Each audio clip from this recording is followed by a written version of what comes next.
Good morning friends. আজকে আবার কিছু ভ্যাকেন্সি নিয়ে তোমাদের সামনে চলে এসেছি, যেখানে ইন্ডিয়ান স্পেস রিসার্চ অর্গানাইজেশন ইসরোর মাধ্যমে কিছু রিক্রুটমেন্ট হবে। তো দেখে নি তার অ্যাডভার্টিজমেন্ট নাম্বার এখান থেকে আমরা দেখে নিতে পারছি। ইসরো ICRB 01 2023-এর। ওকে, কতগুলো ভ্যাকেন্সি আছে আমরা প্রথমেই দেখে নিই। এখানে যে সায়েন্টিস্ট অথবা ইঞ্জিনিয়ার সিভিলের জন্য ভ্যাকেন্সি আছে 39টা। ওকে, সেখানে কোয়ালিফিকেশন কি লাগবে? BE অথবা BTech or equivalent in civil engineering with an aggregate minimum 65% marks অথবা CGPA 6.84। ওকে,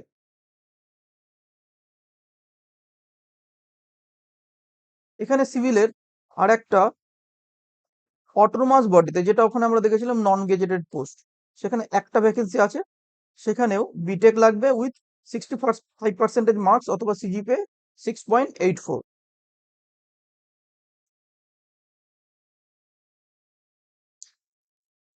ইসরোতে এজ লিমিট বলে দিয়েছে যে এজ লিমিট 24/5/2023 সাল অব্দি 28 years age maximum age limit আর কি।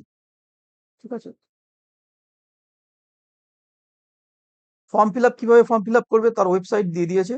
এখানে ফর্ম ফিল আপের most important, form fill up হবে 4/5/2023 থেকে, অর্থাৎ আগামী কাল থেকে শুরু হয়ে গেছে, এবং 24/5/2023 পর্যন্ত ফর্ম ফিল আপ চলবে। Online form fill up, online registration. এবং যারা ডিপার্টমেন্টাল ক্যান্ডিডেট অথবা যারা গভর্নমেন্ট, সেমি গভর্নমেন্ট, অটোনমাস বডিতে জব করছো, তাদেরকে নো অবজেকশন সার্টিফিকেট দিতে হবে যখন ইন্টারভিউর সময়। ওকে, যেখানে জব করছো সেখান থেকে। অ্যাপ্লিকেশন ফিস এখানে ইসরো বলে দিয়েছে, অ্যাপ্লিকেশন ফিস 250 টাকা।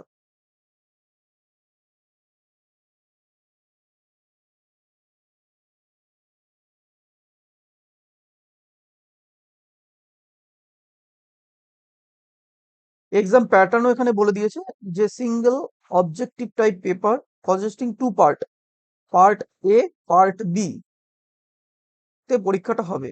পার্ট এ তে থাকবে স্পেসিফিক পার্ট, অর্থাৎ যে যে ডিপার্টমেন্টের আছে, ধরো সিভিল ইঞ্জিনিয়ারিং এ সিভিল ইঞ্জিনিয়ারিং টেকনিক্যাল থাকবে, সেখানে 80টা মাল্টিপল চয়েস কোয়েশ্চেন থাকবে, যার 1 নাম্বার করে থাকবে, এবং নেগেটিভ মার্কিং থাকবে 1/3 করে।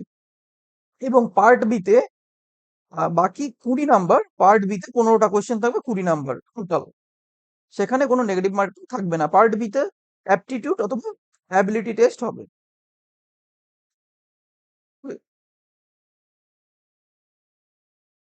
এখানে মেইন ইম্পর্টেন্ট এগুলো দেখার দরকার নেই, এখানে ওয়েবসাইট দিয়ে দিয়েছে, তোমরা এই ওয়েবসাইটে গিয়ে ফর্ম ফিল আপটা করতে পারবে। আবার ওখানে লাস্টে বলে দিই যে 24/5/2023 পর্যন্ত ফর্ম ফিল আপের অনলাইন রেজিস্ট্রেশনের লাস্ট ডেট, এর আগেই তোমাদের করে নিতে হবে। Thank you.